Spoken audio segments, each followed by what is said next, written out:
As an inspiring information technology career-minded person looking for the next step in your career, or any advice such as how to improve your resume and other pertinent information to better market yourself, you can rely on HCC Job Placement Services College to Careers.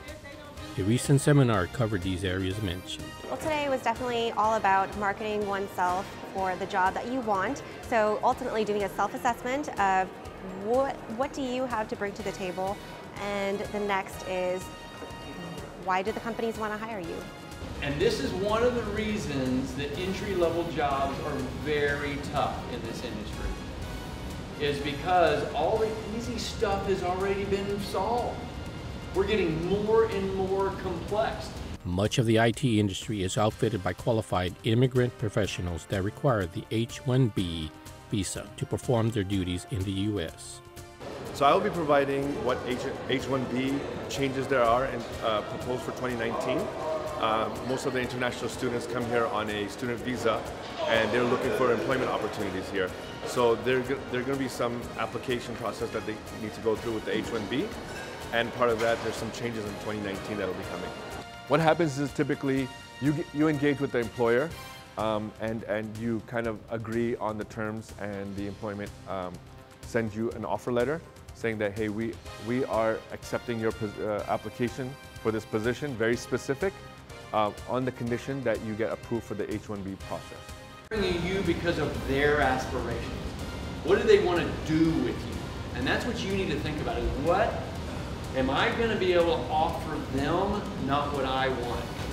Internally, we all want to have that satisfied.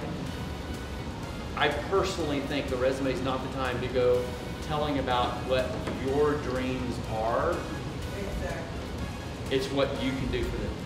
A lot of companies here love to pull students from HCC, from U of H, for these internships. So if you're looking at cybersecurity in oil and gas, energy, which is huge, but also medical, hospitals, medical devices, that's really, really big here too.